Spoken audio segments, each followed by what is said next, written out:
નગરપાલિકા હોય કે મહાનગરપાલિકા પ્રી મોન્સૂન કામગીરીની માત્ર વાતો થાય છે, કાગળ પર કામગીરી થાય છે, જે નક્કર કામગીરી થવી જોઈએ તે થતી નથી અને સ્થિતિ એવી થાય છે કે માત્ર 2-3 કલાક જ જો વરસાદ વરસે તો સમગ્ર વિસ્તાર જે છે તે જળબંબાકાર થઈ જાય છે। અમદાવાદના ગ્રામ્ય વિસ્તારોમાં દેત્રોજ પણ આવે છે અને દેત્રોજની આસપાસના જે ગામડાઓ છે તેમાં પણ જળભરાવની સ્થિતિ જે છે તે જોવા મળી છે। અલગ અલગ વિસ્તારોમાં અમદાવાદના દેત્રોજમાં ધોધમાર વરસાદ વરસ્યો અને વરસાદ બાદ અલગ અલગ વિસ્તારોમાં પાણી ભરાઈ ગયા છે। દેત્રોજ અને આસપાસના ગામમાં વરસાદી માહોલ જામ્યો છે। मुख्य बजारना जे रस्ताओं छे ते भींजाया छे ने क्यांक पाणी भराई जवानी समस्या पण सर्जाई छे। वाहन चालकोने थोड़ी घणी तकलीफ पड़ी छे। आ उपरांत जे वेपारीओ छे तेमने पण तकलीफ पड़ती जोवा मळी रही छे। तस्वीरों में देखाय छे के जे वाहन छे ते वाहनना अर्धा टायर डूबी जाए तेटલું पाणी जे छे त्या मुख्य रस्ता पर भरायेલું જોવા મળી રહ્યું છે, જેને કારણે સ્થાનિકો જે છે તે તો હાલાકી ભોગવી જ રહ્યા છે, સાથે સાથે વેપારીઓ પણ હાલાકી ભોગવી રહ્યા છે અને જે વાહન ચાલકો છે તેમને પણ મુશ્કેલી ક્યાંક ને ક્યાંક પડી રહી છે।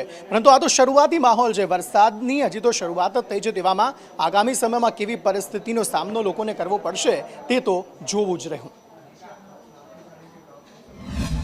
દેત્રોજ સહિત ગ્રામ્ય વિસ્તારમાં વહેલી સવારથી વરસાદી માહોલ જામ્યો છે। દેત્રોજ, રામપુરા, કટોસણ રોડ સહિત ગ્રામ્ય વિસ્તારમાં જે વરસાદ છે તે વરસી રહ્યો છે। આપને બતાવવા માંગીશ કે હાલ આપણે છીએ કટોસણ રોડ વિસ્તારમાં કે જ્યાં વહેલી સવારથી જે વરસાદી માહોલ છે તે જામ્યો છે।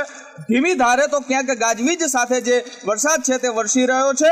વહેલી સવારથી જે વરસાદી માહોલ છે તે જામ્યો છે। મેઘરાજા મહેરબાન થયા છે અને આજે વહેલી સવારથી જ જે વરસાદ છે તે વરસી રહ્યો છે, જેના કારણે જે ધરતીનો તાત છે, ખેડૂત છે તેમાં ખુશીનો માહોલ જોવા મળી રહ્યો છે।